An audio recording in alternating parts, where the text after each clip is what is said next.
Great, thanks. Got that thumbs up. Y'all can hear me. So welcome to the April Sustainability Lab at X. Today we have a guest speaker. Well, they're all guest speakers, I guess, but Saranya Kanala from East West Gateway is going to talk about our regional long-range transportation plan, and we'll get into discussions about the sustainability aspects of that. Without further ado, I'm going to introduce or let Saranya activate her camera and start her presentation. We have about 25 minutes, half-hour presentation, and then we'll get into a discussion after that. So thanks everybody for participating. If you have any questions, put them in the chat. Otherwise, we'll take questions at the end of the presentation.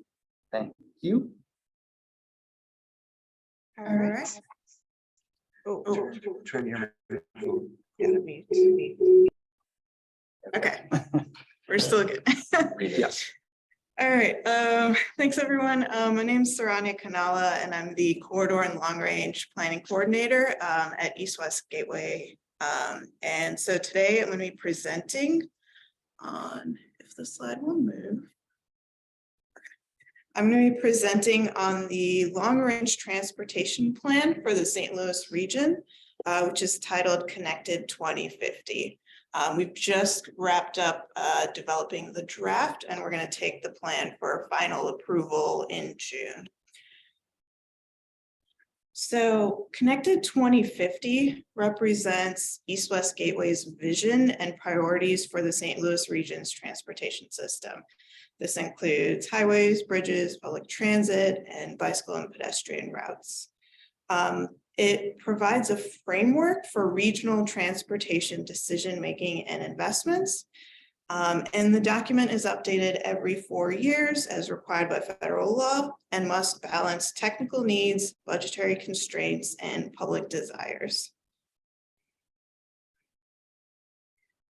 So for each long-range plan document, we pick a topic of interest to dive into detail. For the previous long-range plan, we studied emerging transportation technologies. And for this plan, we chose to dive into the topic of transportation equity. The transportation equity assessment, which you can see on the left here, presents an objective assessment of transportation disparities in the St. Louis region. It actually helps to influence the content of the Connected 2050 plan itself. The Connected 2050 plan has 3 documents within it. The first one is the actual long-range transportation plan. This is kind of a shorter document. The second document is the state of the system document, which is like a technical supplement to the plan. And then the final document is the air quality conformity determination document.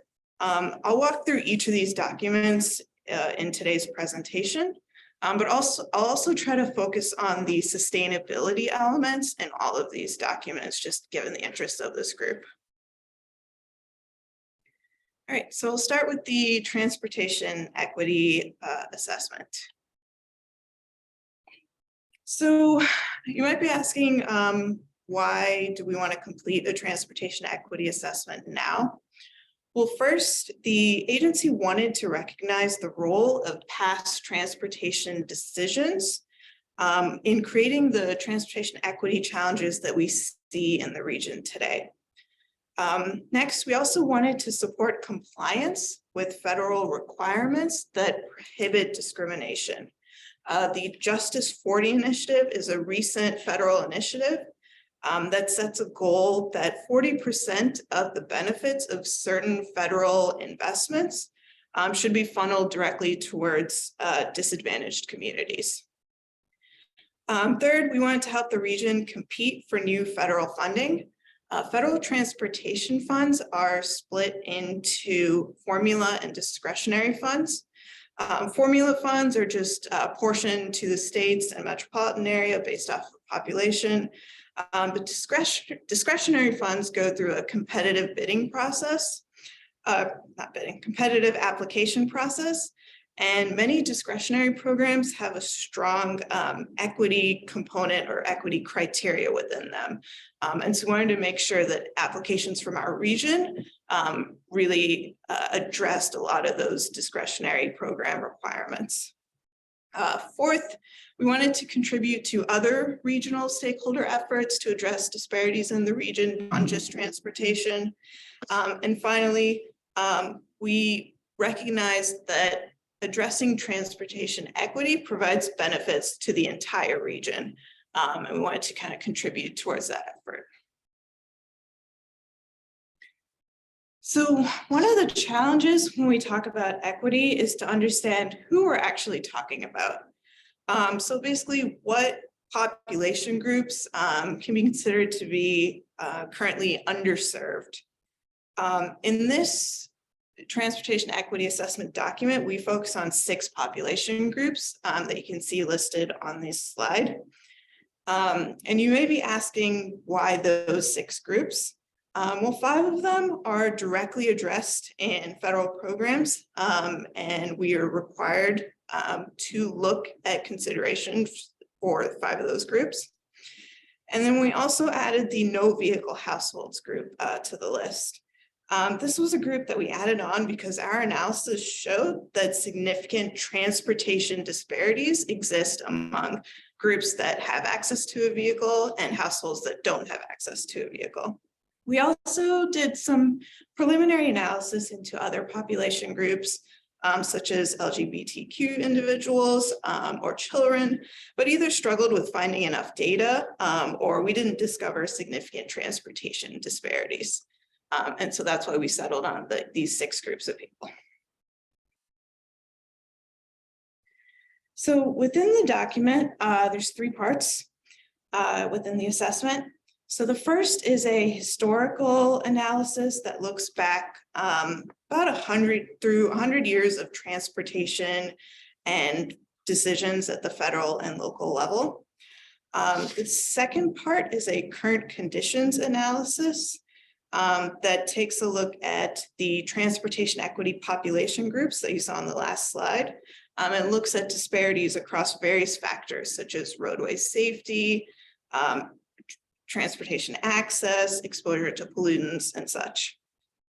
Then finally, we also had a section on spending analysis that was a quantitative analysis of 20 years of transportation investments to try to see if we found any equity challenges or issues within our previous investments. Okay, so I'm going to try to play a video for the historical analysis. I hope this works. Tested it before. Yeah, if anyone can tell us online if you can't hear it, but it should work.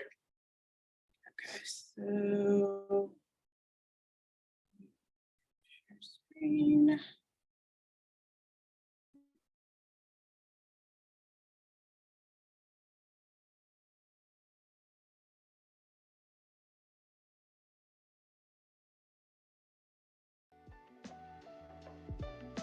Promoting transportation equity today requires knowledge of where we've been. That's why one of the most important aspects of our transportation equity analysis has been a historical study. I'm going to go over some of our key findings from that study. The St. Louis region has always been a transportation and economic hub. In the 1800s, the focus was on river trade and later rail. By 1900, St. Louis was one of the nation's leading manufacturing centers. This led to a boom in immigration from Europe and migration from Black Americans leaving the South. To help people get around the region, a human transportation system sprang up, the St. Louis streetcars. In the year 1900, there were over 1,400 streetcars running on 450 miles of track along almost every major street. In this pre-car era, trolleys were the economic and social lifeblood of the region. Many of the new arrivals to the region lived in communities with their fellow countrymen. You could find Italian, German, Polish, and Irish neighborhoods, some that still exist today. Black residents also largely lived in their own neighborhoods, but this segregation was enforced through ordinances and later by deed covenants that restricted who could live in certain parts of the region. In the 1930s and 40s, the Federal Housing Administration began subsidizing homeownership through low down payment, long-term, fixed-rate mortgages. These policies worked well for many St. Louisans and helped establish thriving communities in the counties surrounding St. Louis City. However, many in our region were prohibited from building wealth through home ownership, especially in municipalities that excluded non-white residents or where car ownership was necessary to meet your needs. Thus, almost all of the eligible applicants were white. Only 2% of FHA loans went to minority households. During this period, a major change in transportation was underway. Substantial federal investments created the interstate highway system. For the first time in American history, people could live miles outside the city center and commute in for work or play. The ease with which families could leave the city for the suburbs exacerbated the stark differences between the fortunes of white and minority St. Louisans. Many of the new neighborhoods established outside of the city financially or legally prevented non-white families from moving in. This led to concentrations of poverty in the urban center. Many neighborhoods densely populated with Black and foreign-born St. Louisans began to deteriorate, and in the name of urban renewal, some were cleared to make way for the new highways and freeways. To help visualize the true impacts of the construction of the interstate highway system, East West Gateway has constructed a series of maps overlaying 2015 satellite imagery with the 1950 parcel maps. Let's take a look at those now.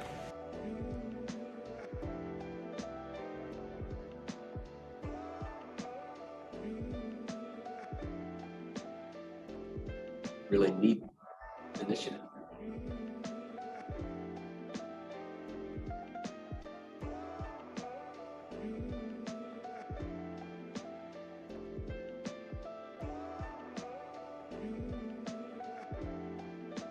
Between 1930 and 1960, the shift in people moving out of the city to new developments in the suburbs had a broader impact on the region than just a shift in demographics.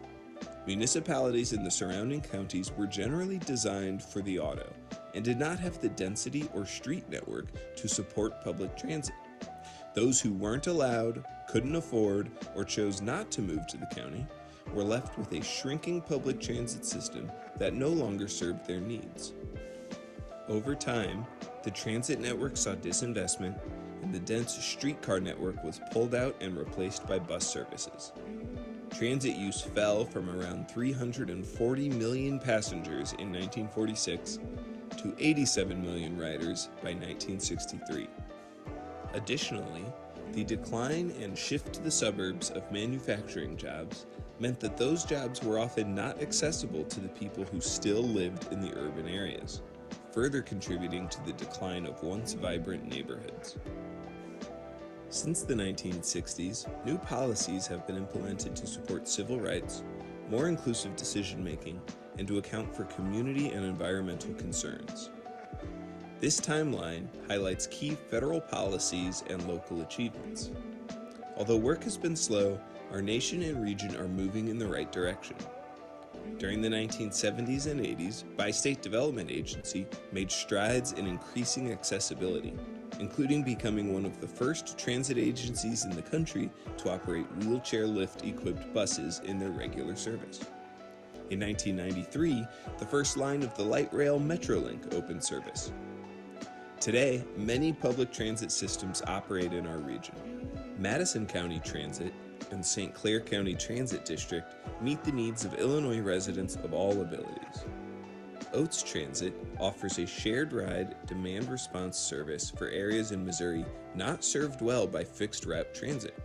There are annually 32.1 million passengers in the region across all systems. Transportation investments must ensure that the needs of all users of the system are met and that everyone in the St. Louis region has access to education, jobs, essential services, and recreation. The historical analysis shows us that this has not always been the case, and it is important to recognize that past decisions have had lasting impacts. Our main objectives for conducting this transportation equity analysis is to learn from the past, ensure more inclusive decision-making in the days ahead, and to position the region to leverage additional federal transportation dollars targeted towards more equitable transportation outcomes. While historical analysis is important, the work I'll stop it right there. But there was more. Just not interesting stuff after that. All right, go back to sharing my slides.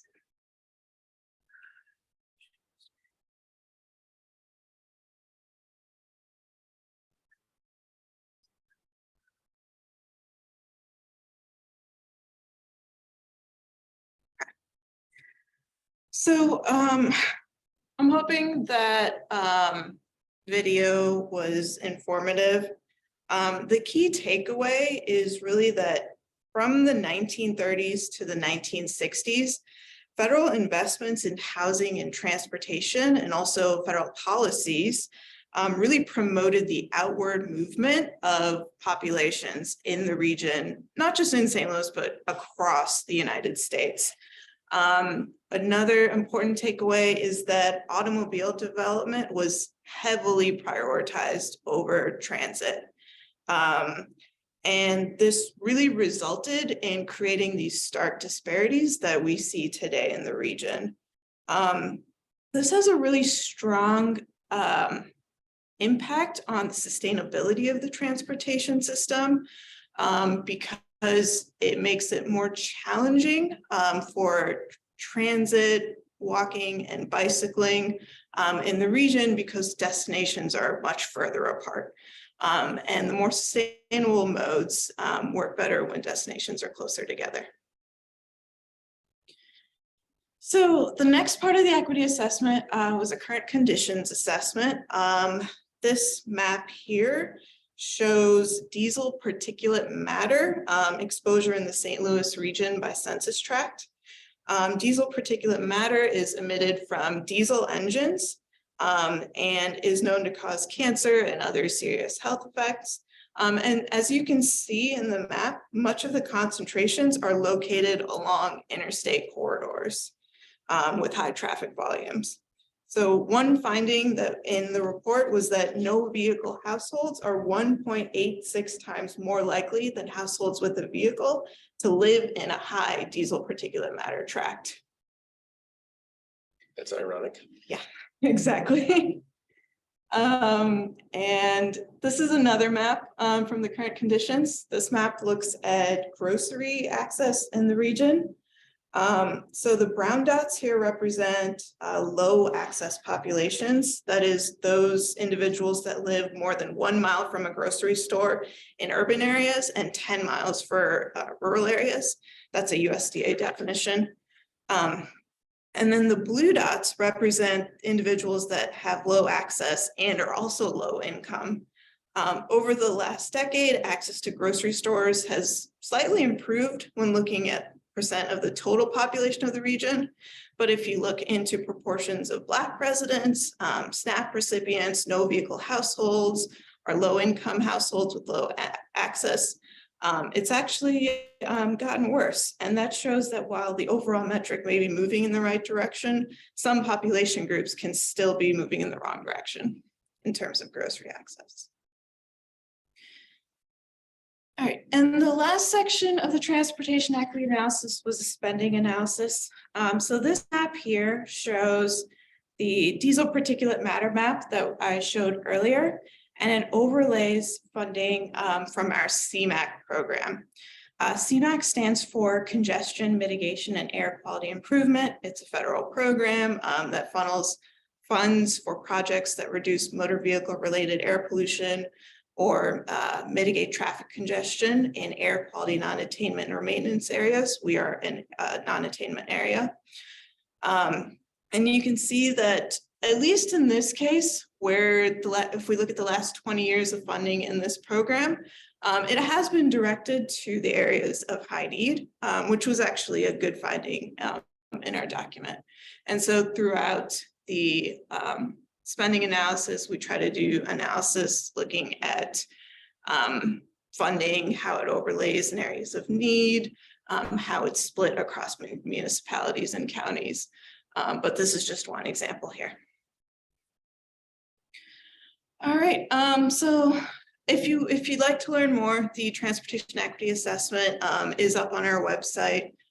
There's a link here. We can maybe send it out afterwards, or place it in the chat now if you can. So, all right. Okay, so that was the transportation equity assessment. We're gonna shift gears here and go to the Connected 2050 plan. Excellent transportation pun, by the way. Shift gears. All right, so let's start with the basics. Long Range Transportation Plan, which I'll also refer to as the LRTP 101. So essentially what I want to talk about is what is the LRTP and why is it important? So all transportation projects in the region that use federal transportation dollars must appear in the LRTP or in the TIP. The TIP is the Transportation Improvement Program. It's the short-term implementation arm of the LRTP. So these two documents are really critical documents that East West Gateway produces. So the LRTP can be thought of as a blueprint for the future. While projects in the TIP are really shovel ready and ready to be constructed. At the TIP level, that's when a project is committed federal transportation dollars. Between the LRTP and the TIP, there's opportunities to refine projects. There's opportunities, projects usually go through some form of corridor study, planning and environmental linkages study, a NEPA analysis, and the projects also have to go through engineering design. So through Sorry, can you define NEPA? Yeah, NEPA is the National Environmental and Policy Act. So all major projects that have environmental components need to complete a document there. So these are all opportunities for public input into projects before they get to that final tip level. So if you see a project in the LRTP, it's not necessarily finalized. There's still a lot of planning and design and work that needs to go into it, but the project identifies kind of critical, major, regionally significant transportation needs.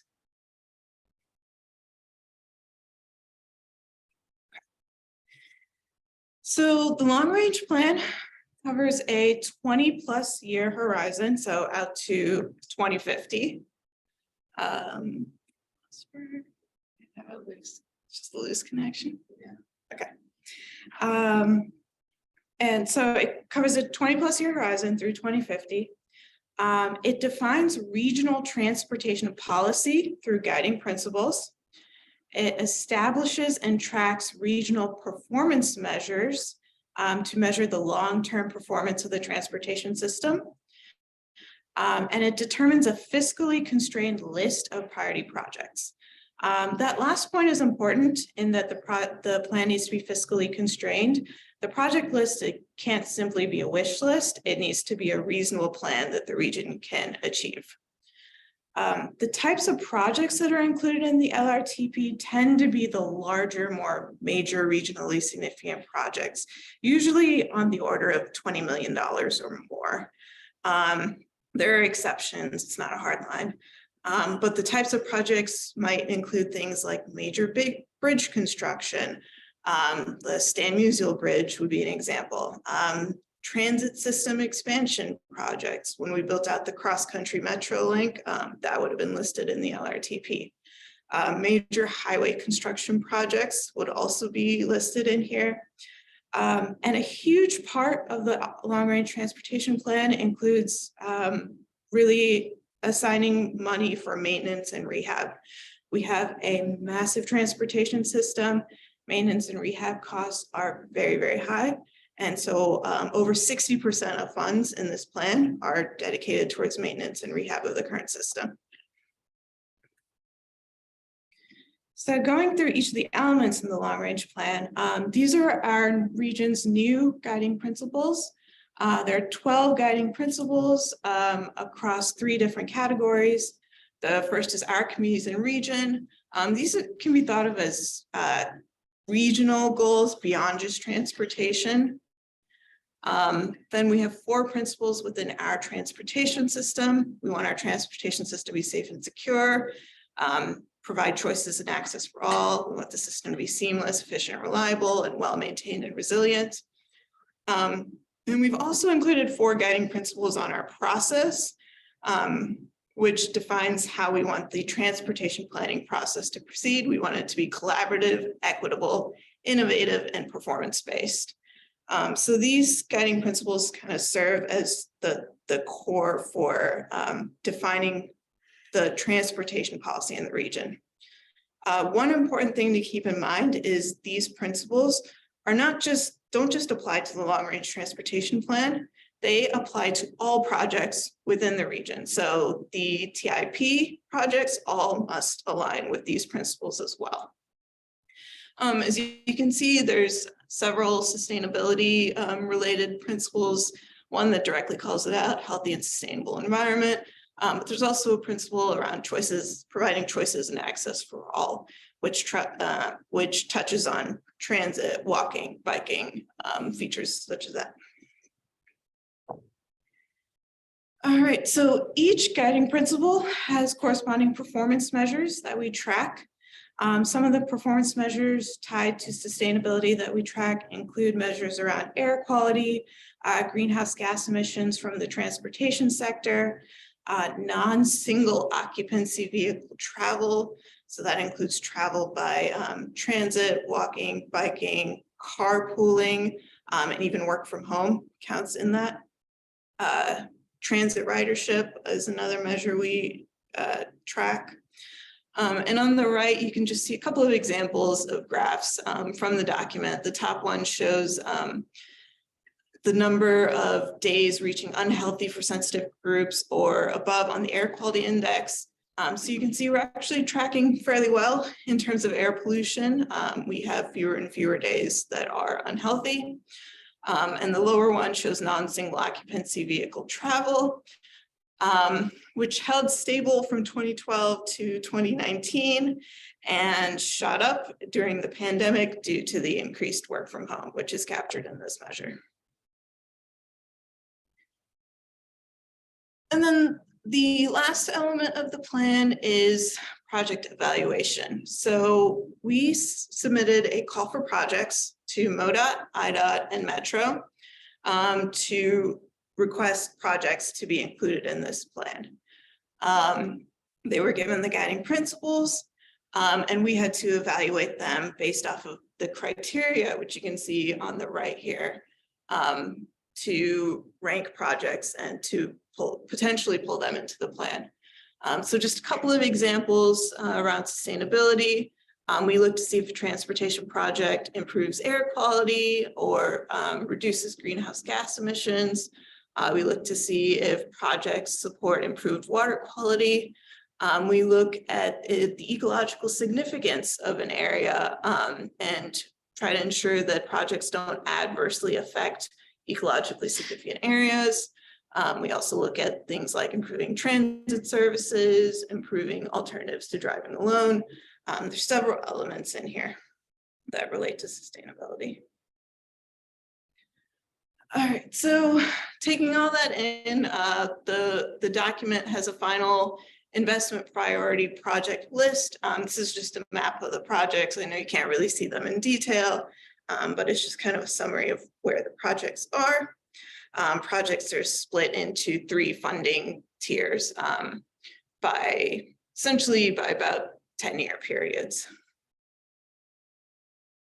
Okay.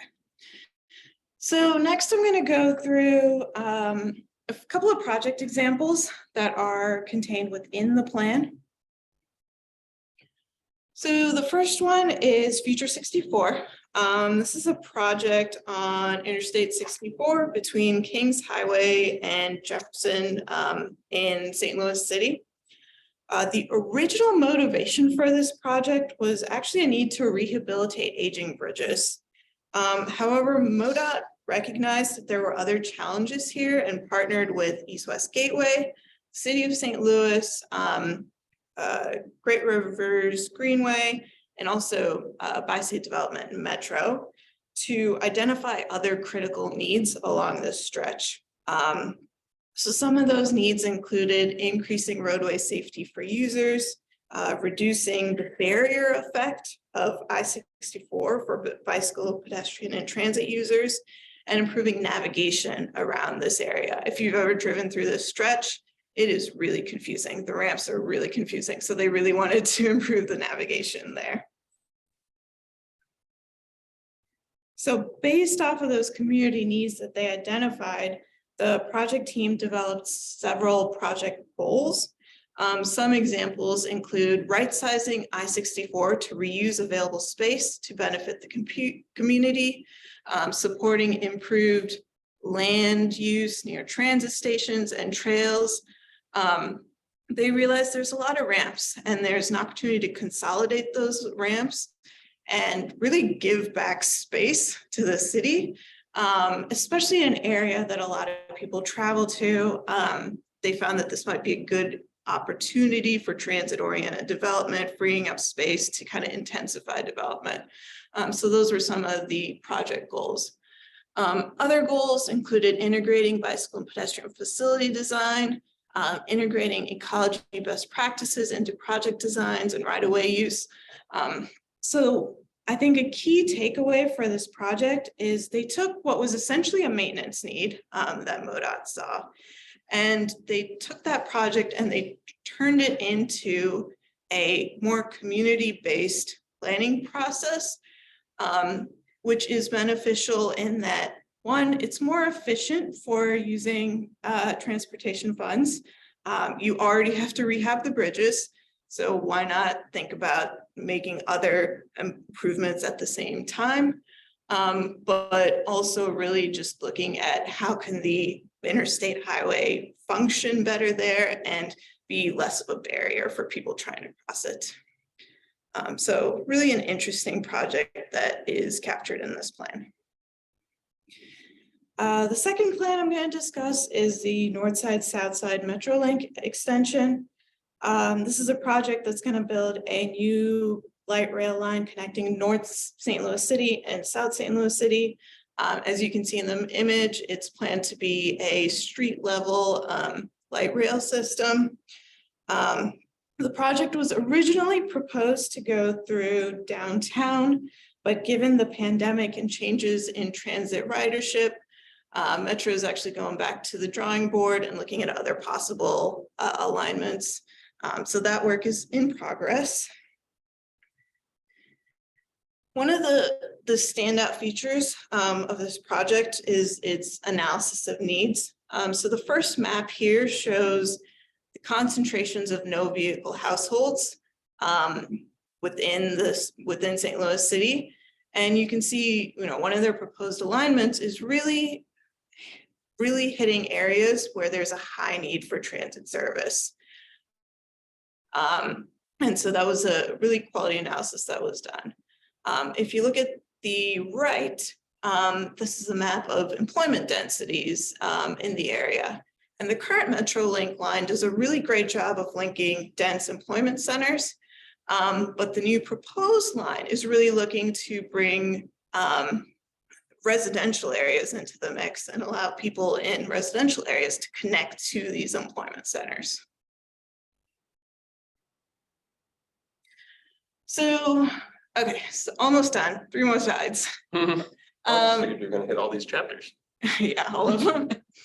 So that's the content of the main long-range transportation plan document. As I mentioned before, there's also a state of the system document, which is just a reference document that contains 19 chapters that detail all the analysis that went into the development of this plan. I've highlighted chapters relevant to sustainability in red, but really you can look at sustainability throughout all of these chapters. And then the final document that's part of this plan is the air quality conformity determination. This is a document that we're required to produce because the region is a non-attainment area for the 2015 ozone standard set by the Clean Air Act and its amendments. So we just need to make sure that all of the projects in the plan meet state implementation plan goals for ozone into the future. So that document is in progress. And then finally, just wanted to advertise the public comment period. We are planning on starting the public comment period for this document in around May 8th. And there's several ways to provide input. You can take a survey online at East West Gateway's website. You can just email one of our email addresses, attend a virtual learning session. We're having several community pop-up events where you can also provide input. But these will be available closer to that May 8th date. That's it. I can take questions now. That's Should it? have brought water. I can go get you one. Would you like one? Nah, I have no one. Thanks, Ryan. All right, we'd like to, we're open for questions, but I'd like to give the people at the table, right of first refusal to ask any questions. I got some, but we can go to that. Anybody else in the room? Go ahead, Kyle. Okay, so you spoke to the planning for the I-64 corridor as being novel. Was that experience different than planning on, so I'm backing up and looking at the projected projects. There were a lot of little squiggles kind of all over the region. Right. And you spoke to just one of the squiggles. Yeah. Was that one unique in the experience that you had and the other ones are more focused on traditional transportation standards? Yes and no. So one of the things to keep in mind with this plan is it covers a 26-year period. This is a project that's slated to be implemented in about 3 to 4 years. So it's a near-term project. Can I ask, does that mean it's on the SIP and not on the long range tip? It is in the long range. Two letters, right? Oh, okay, maybe 3 to 4 years is pushing it. Around it's like right beyond the tip level, so Okay. 4 years or beyond. So because of that, the work has progressed a lot further than a lot of the other projects that are further out. So they have, for some of the further out plans, they may realize that there's a need to do a similar type of work, but they just haven't gotten there. But when they applied to us, they showed that there were other needs that they were looking at. They just haven't gotten to any sort of design or really a detailed needs assessment. But not all projects can go through this. If you look at, there's always project cost limitations. It is, expensive enough rehabilitating a bridge when you're adding ramps, removing ramps, coordinating with a lot of other agencies. It gets very expensive, so they can't do this for all of them. So some projects won't have that component. So this one being highly visible Mhm. and everybody wants a connection between the, what is it? What are the two venues over there? The Armory. Armory and the, what's the new place? The one with all of the food in it. Foundry. Oh. Yeah. Keep those two straight. But anyways, I would think that just that alone points out like, wow, there's a lot of work to do here because you can't get between the two. Right. So I would assume the experiences of average citizen Mhm. exposure to that section helps a lot, where the off-ramp on I-70 in Jennings, whatever, given that there's just not the same visceral relationship with it, Right. I would assume there's just not as many stakeholders that want to play a role. Exactly. And ultimately, we're trying to prioritize limited federal funds. And that seemed like a project that really needed that more intensive work at this time. Yeah, that's great. Yep. And then another question, so I know like a lot of the concepts and ideas presented in a long range transportation plan, they might have like danced around it, but is there anything explicitly mentioning density? Because I noticed you mentioned that maintenance costs are a big part of this, and like, I think if we build density, that might help to supply some of that. Yeah, it's a really great point. As a transportation agency, we work closely with local communities, and ultimately local municipalities are the ones that work on zoning in their municipalities and identify the types of density that they want. We can, we can support increases in density if that's what the local community wants. But we can't necessarily specify it in a transportation plan.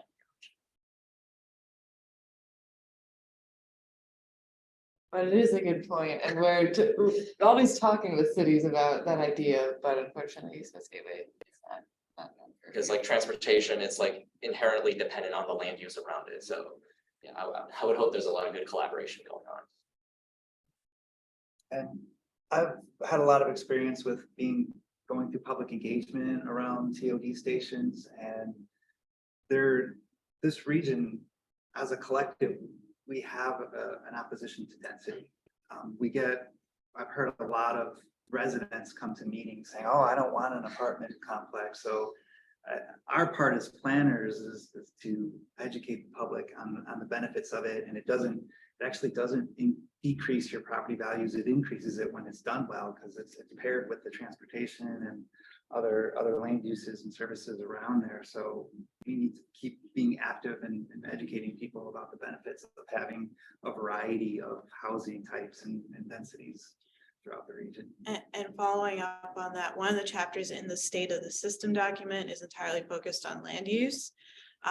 It talks through, 50 years of how has the region's urban boundaries expanded, how has density decreased over that time period, how does St. Louis rank compared to other regions in terms of density. So we really focused on that education component, but ultimately land use is dependent on local municipalities. Any other questions in the room before we go to the chat? There are a couple of questions that came up in the chat. No? Go ahead. No, chat away. Okay. First question is, will charts be available? They're interested in the sustainability portions of the report. All charts will be available within the plan. We're also updating our system performance dashboard to include all of these measures so that you'll be able to kind of interactively click through and read the numbers and stuff. So they'll all be available. Just give it 2 weeks. No links I can share right now related to that, correct? No. Okay. Next question is, what does the plummeting number of bus riders mean for this plan? That's a really great question. And one of the challenges is with creating this plan and going through the historical data is a lot of the transportation numbers, they were progressing, the pandemic happened, it went, just went crazy. And so there's a little bit of wait time that we need to see how ridership numbers recover from the pandemic, how vehicle miles traveled on our roadways will shift. In terms of how Metro is proceeding, they are still proceeding to really look at expanding light rail. That's still a key part of the plan. One of the current challenges with ridership right now is that, like I mentioned before, the existing system connects to a lot of the employment centers, but it doesn't quite get to the places where people live. So if you expand destinations, if you expand places that people can get to, that will support increased ridership.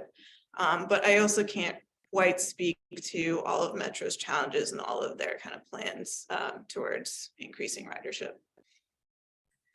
Sorry, can I have just a question?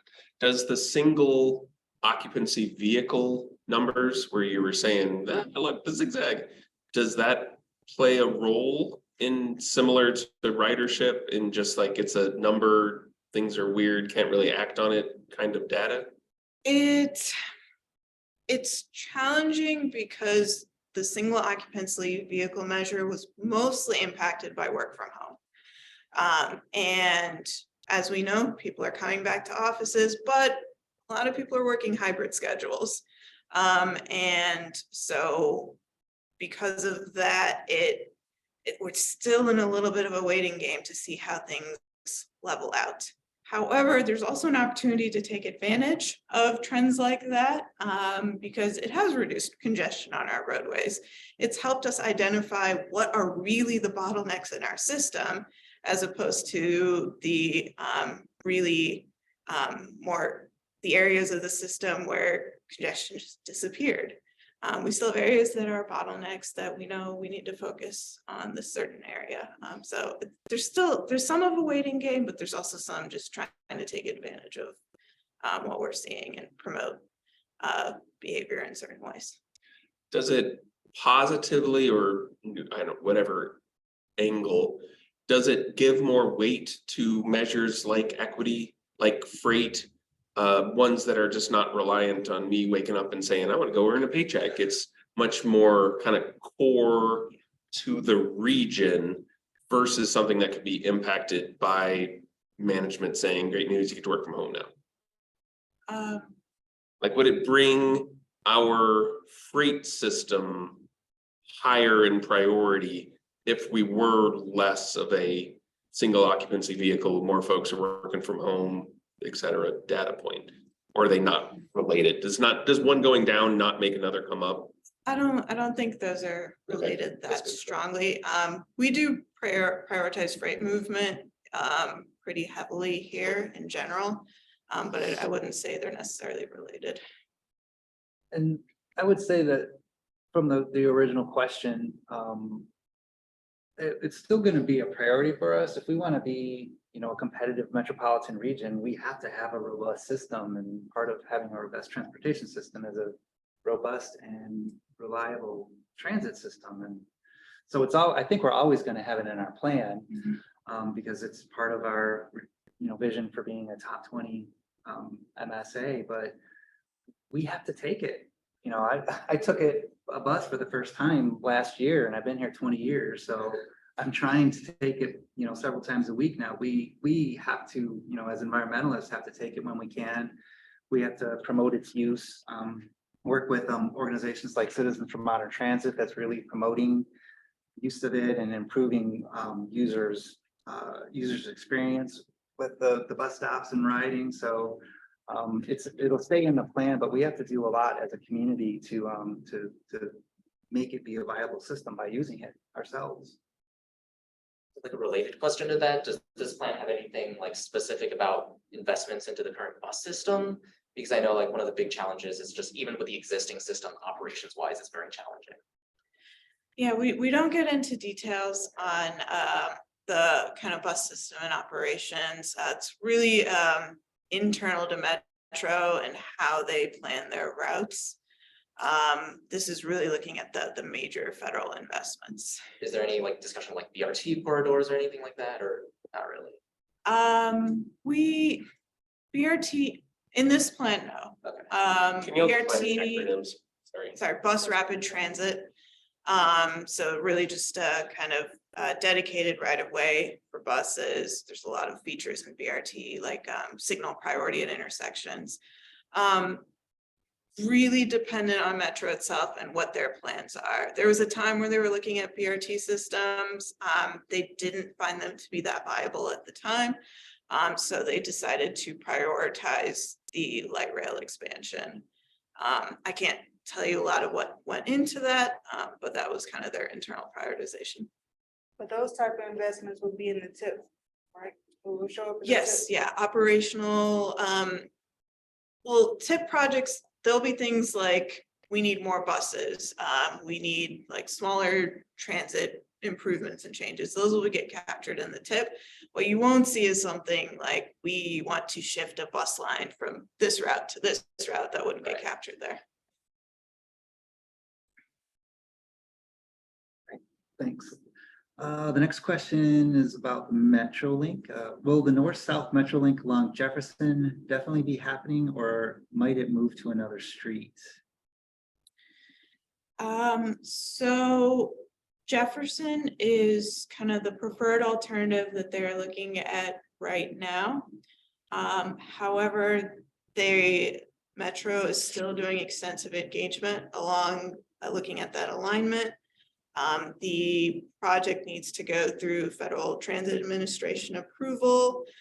So it has not been adopted as the final alignment for now. So there's plenty of opportunity to get in feedback on that Jefferson alignment. So that's talking about Jefferson going all the way up to the NGA as opposed to. As opposed to going into downtown, which was the original plan. There is a survey out just to get feedback on that route by April 30th, so I'm sharing it in the chat right now. Yeah. Beyond the initial north side, south side extension in the city, that survey also captures extension into St. Louis County as well.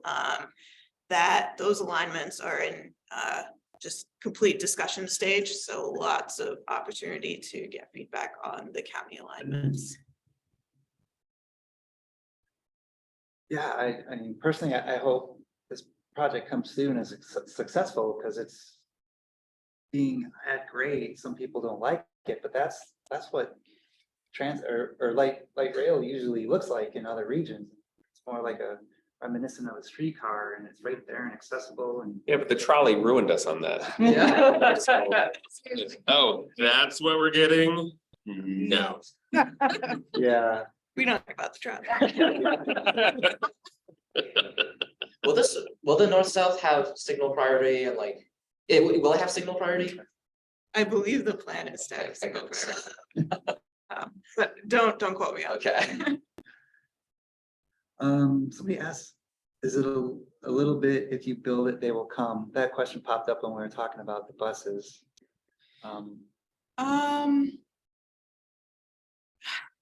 It's tough to answer that question.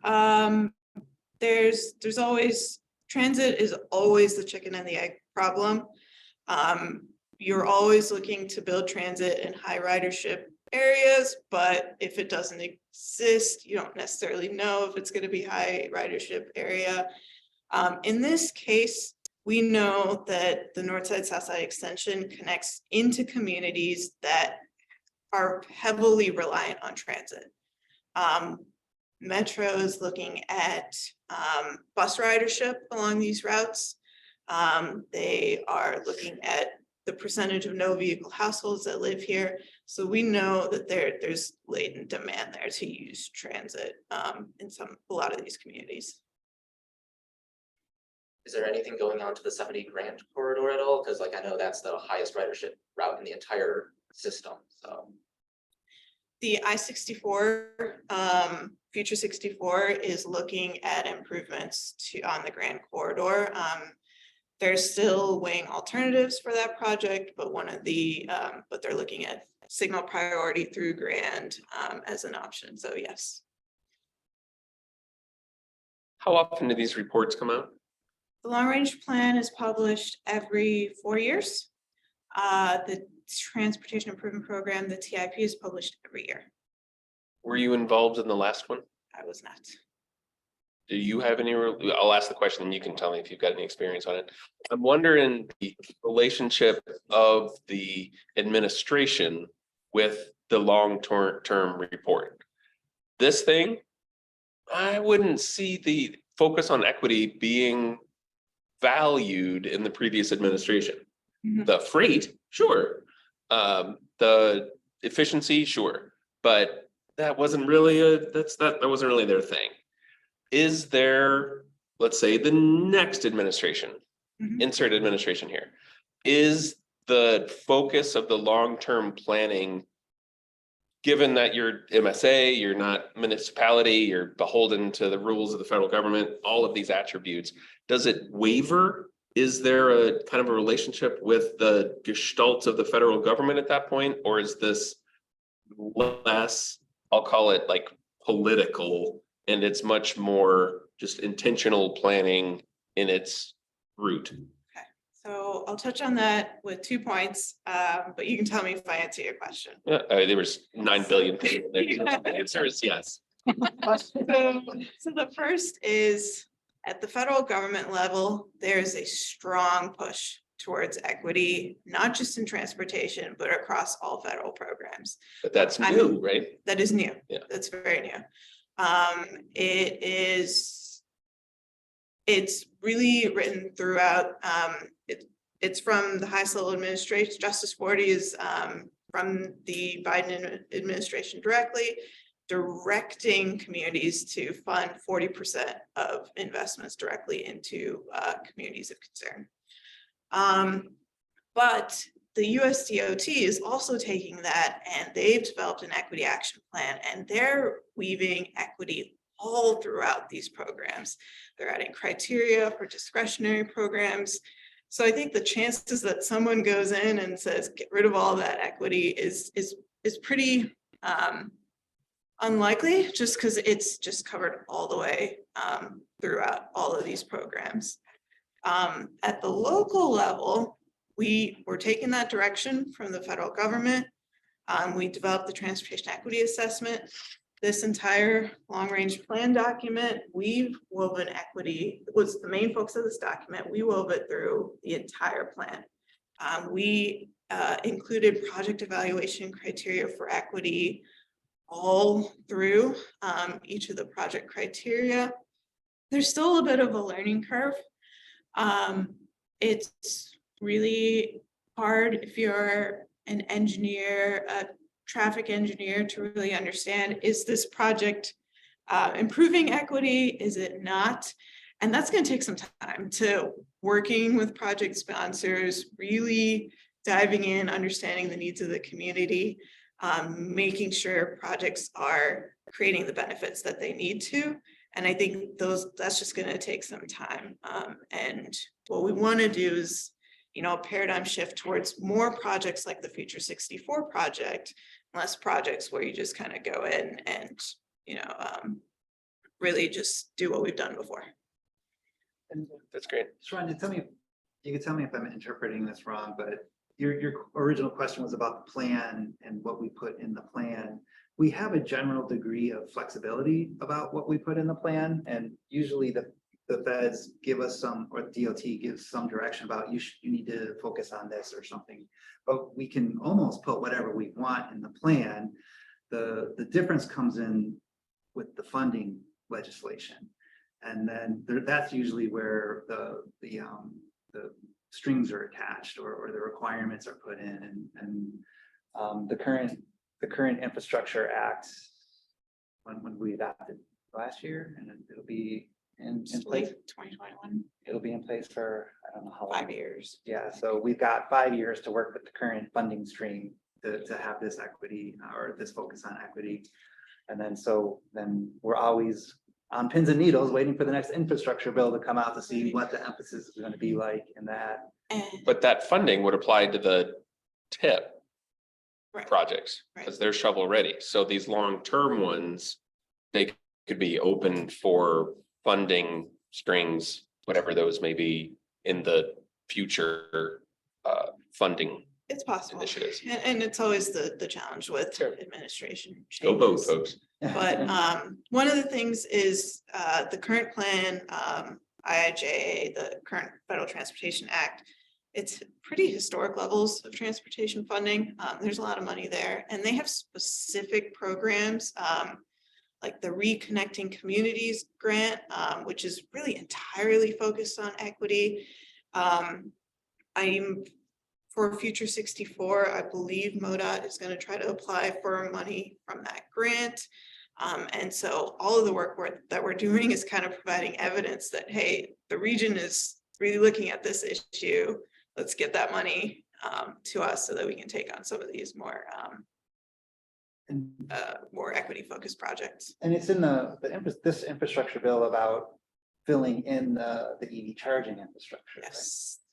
So that's a lot of that is with IDOT and MoDOT, the Department of Transportation, is trying to make sure their corridors all have charging stations within a certain distance, so people can buy EVs and feel comfortable. Are any of those in the TIP? Any of those projects? Not sure. I'm not sure what's covered if the EV ones made it into this step, but Well, Sean is kind of touching on a bigger question. Was the TIP was planned 5 years ago, right? Well, every 1 year, tip is updated Every 1 year. So there could be something planned last year slipped into it for execution next year. So it's not like the long-term thing that if you didn't catch us 20 years ago, you're not going to get included. It's much more flexible than that. Yes, the I tip is see. allowed. Oh, that's great. And it's often updated throughout the year. Oh. Like projects are pulled in and. There's amendments. Oh, I see. I thought it was kind of like, you know, the tablets clunk on the table and say, this is what we're doing. So are there some tip projects that could be added that would not have even ever been in the LR? Yes. Oh, okay. And the reason is we can't look 26 years into the future Right. and predict everything. So this is really for those big projects. Okay, bridges, yeah. Yeah. And so the tip is all projects that get federal funding. So all the smaller ones, the sidewalk on your street, that'll be covered in the tip. And what's the benefit of being in a long-term versus a tip? Like, why not slip the 64 thing into a tip? Why bother to include it in the long term? Well, so it's important to have the larger projects in the tip because this provides kind of In the long term. blueprint and the future vision. All these projects, there's really opportunity to provide feedback. There's an opportunity to go through these, connect with the sponsoring agencies, get these ready for engineering design, where by the time it's in the tip, it's been fully designed. You really aren't making any more changes. It's getting constructed. And that brings up a good point, because these are really big projects, and she had mentioned sidewalks. We don't touch on that at East West Gateway. That's your local county or your local city. So if you want to see these local projects happen, you've got to get involved with your city council or your city planning and zoning committees and find out what they're having planned in your own neighborhood. So there's this big level that we need input, but it's also really important to pay attention to your local city's activities. And groups like Great Rivers Greenway and TrailNet and Metro East Park and Rec District that are doing the trails, and they're doing some off trail, I guess, improvements of sidewalks or pedestrian access. So it's a complex situation that needs more attention than just what we publish as East West Gateway. And one more thing to add on to that, the level and size of the project also necessitates the level of planning ahead of it, right? So simple sidewalk construction doesn't require necessarily tons of public engagement, tons of just long-term planning. It doesn't need to go through these environmental review processes necessarily. And so these are projects that we've identified that will really have to go through that full review, federal review process, like a lot of local review, because they have significant impacts on the surrounding environment. It's like, maybe I'm just not familiar with this, but how dependent is the implementation of a lot of the projects mentioned in the long range transportation plan on like local municipalities saying yes to it, or is it not dependent at all? So it depends. So if the entire project is located on MoDOT right of way, if they're simply just rehabbing the Poplar Street Bridge, they don't really need to involve the local communities. But some projects kind of spill over into the community, like Future 64. Some projects really should get the local community involved to pull in additional opinions on maybe what the future form of that street can look like. So it really depends on the level. Because like my main concern was that I know some other municipalities, they're much more, they might espouse some values that might conflict with what's presented in here. So for example, maybe some municipality out west really wants to expand a highway to like an extra 2 lanes or something. And Right. I could see how that could conflict with some of the goals here. So Yeah. would they be able to say, no, we don't want to do this, we'll just do our project using the funds, or no? It is possible. If you are not requesting federal funds, you don't need to, you can go ahead with the project if you can use local funds. But if they're using federal funds, they have to follow guidelines. They must follow the guiding principles. They have to go through this process, and a lot of transportation projects require federal funds to be able to push forward. What was that directive? Did you call it Justice 40? Mhm. Okay, and that's from Biden administration or from Department? of That Biden? one's from Biden administration, so it applies to transportation, but also other departments. Okay.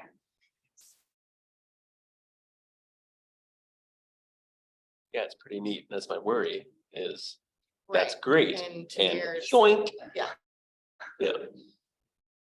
I do have one event I wanted to share from, you had mentioned Citizens for Modern Transit, and tomorrow morning from 8:30 to 9:30, they have a transit placemaking talking transit webinar. So I can share the link in the chat for that, but they have you all may have heard of their transit transformation projects, where they add amenities and green space at transit stops. So that's what this is about. And they also have on their website a how-to booklet for municipalities to create these sorts of projects and make transit stops, whether it's bus or rail, Metrolink stops more, better to be at. Might want to find that. Okay. Okay. Around to the corner. Yeah. Any other final questions? Do you ever have to coordinate these long-term plans with other planning organizations like our MSA is only what, 8 counties? What if there's the 9th county that whatever wants an opinion? Do you collaborate with other gateways of governments? We don't necessarily collaborate with other like metropolitan planning organizations. Is that the- involved. is that the- Yeah, or really counties outside of the planning area of East West Gateway. But we do collaborate at the state level. So one of the projects in the plan is the expansion of Interstate 70. The state wants to expand that to 3 lanes each direction all the way to Kansas City. So there's an element of that is in this plan that's captured. And so sometimes we do have to make, compromises with state governments. So that like kind of came out of the blue to some extent. It was like Parsons saying, yeah, I want to do this. Would that put it in the long-term plan or in the TIF? Because that was like kind of immediate project. It as immediate as, Well, yeah, it's right, state government immediate. it still needs to go through, because it's a huge plan. It still needs to go through environmental review I see. processes. There's no way to speed through. I see. So the words of we're doing this is met with the realities of doing it. Exactly. Gotcha. Do you see it potentially coming in conflict with any of the values, like in the long range transportation plan? 'Cause So all projects, even the guiding principles themselves Right. tend to conflict each other in some ways. Right. So we want to make sure that a project satisfies at least one of the guiding principles. So in the case of that 70 expansion project, does it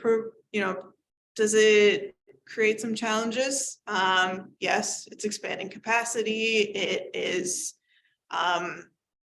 taking up more land, probably creating more environmental issues around there. Maintenance. But there is also a congestion issue along that stretch. Is adding capacity the only solution to address congestion? No, but it is the current proposed solution. So in this case, that project did get in. And that's between here and all the way to Kansas, or where? So it starts in St. Charles County, I believe, kind of midway through the county is where it narrows down right now. Okay. And so just widen it to the Warren County border. Oh, okay. And then they want to widen it initially, I believe, around Columbia Yeah. and then again at Kansas City. And then eventually do it again and do it Fill it all again the way. until they do the whole thing. Oh, I see. Okay. Yeah, Was so there any that's- proposal to improve Amtrak service or intercity train service through the plan at all, or? So we don't have a lot of control on intercity train service. There is a chapter dedicated to it in the state of the system. But the Missouri and Illinois both developed state freight and rail plans. And it's actually really interesting. I'd recommend reading it if you have an interest, but they do highlight corridors of interest where they want to either improve Amtrak service or even expand Amtrak service. I don't know how much funding is available, but it's highlighted in the state goals. Was there any collaboration with that at all and at any point or not really? Not for this plan, no. I mean, they might look at your data, but they don't necessarily need your input. Right, because the rail's already there. It's really just about improving service along that length. And if, nobody's really talking about high-speed rail along that stretch right now. But if it's brought up, then yeah, it could possibly get pulled into this plan. But we do need, we would need a sponsoring agency. So Amtrak and working with the state would need to really propose it as an option. Yeah, because I know like in the past, there were proposals to make that like higher speed rail, so Right. yeah.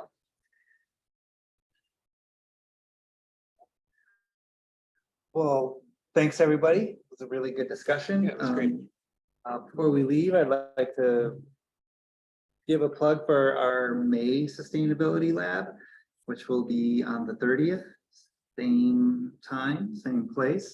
We'll send a Zoom link out, but we'll have some guest speakers and we'll be talking about climate and environmental justice projects and activity going on in the region. So we hope to see you. Fantastic time for Yeah, and thanks, everybody. And those of us live and in person will be convening to the lounge.